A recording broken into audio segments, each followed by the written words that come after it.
Sa tahanan mo, papalik na sa'yo. Tanggapin at kupkupin, kapatid namin. So, ang ating gustong malaman dito kung ano yung pagkakaiba, no, ng kaisipan mula sa immortality o ang kawalang kamatayan. Saka yung kaisipan tungkol sa muling pagkabuhay, no? Na yun ay, so nakikita natin yung sa ating pananampalataya, no? Yung sa ating Apostles' Creed. Yung kung saan napapahayag doon, yung tungkol sa ating pananampalataya tungkol sa muling pagkabuhay ng nakamatay, no?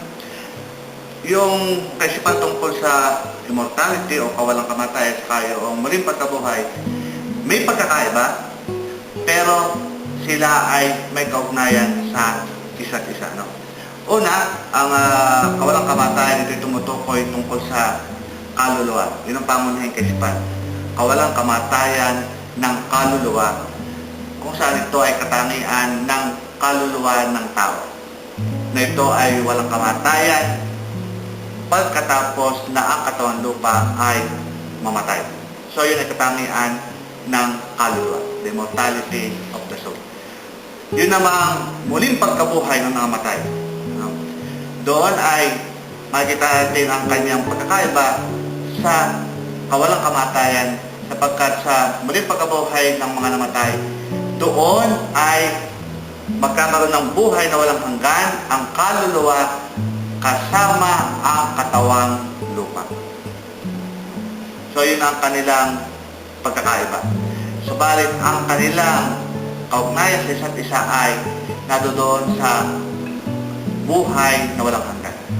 Doon sa immortality, sa kaisipan ng kawalang kamatayan, nadoon ang kaisipan ng walang hanggang buhay o ang kalayaan ng kaluluwa mula sa kamatayan.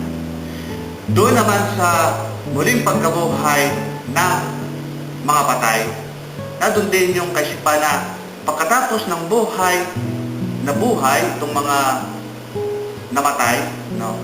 Pagkabuhay na muli ng mga namatay, nandun din yung kaisipan ng buhay na walang hanggan.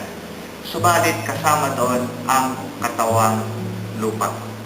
So yun ang unang kaisipan na makikita nating pagkakaiba, kami nga subtle difference, at saka yung connection o yung pagnayan ng dalawang kaisipang yun. Pero kung ating titingnan yung immortality o yung kawalang kamatayan, ito tumutukol sa katangian, no? Katangian ng kaluluwa. Ng kaluluwa ay malaya mula sa kamatayan. Samantalang doon sa pagkabuhay na muli ng namatay ay ang kaluluwa ay nagwagi sa kamatayan kasama ang katawang lupa. Kung saan makikita natin na itong immortality, kawalang kamatayan, at saka na itong pagkabuhay na nangamuli ay meron silang commonality sa isa't isa. Kung saan ito ay nakaugat sa muling pagkabuhay ni Jesucristo. Kay Jesucristo nagkaroon ng kaugnayan ang kawalan ng kamatayan, sapagkat sa kamatayan ni Jesus, naging malaya ang tao. At sa muling pagkabuhay, nagkaroon ng buhay na walang hanggan ang kaluluwa ng tao. Kung saan, ito ay sabi natin, immortal. Nagkaroon ng fullness, kaganapan ang kawalang kamatayan ng tao, kung saan yung fullness na yun ay masasaksihan o ating mapapagmasdan kasama ng kanyang katawang lupang muling nabuhay. So yun lang yung mga subtle differences nitong dalawang kaisipan.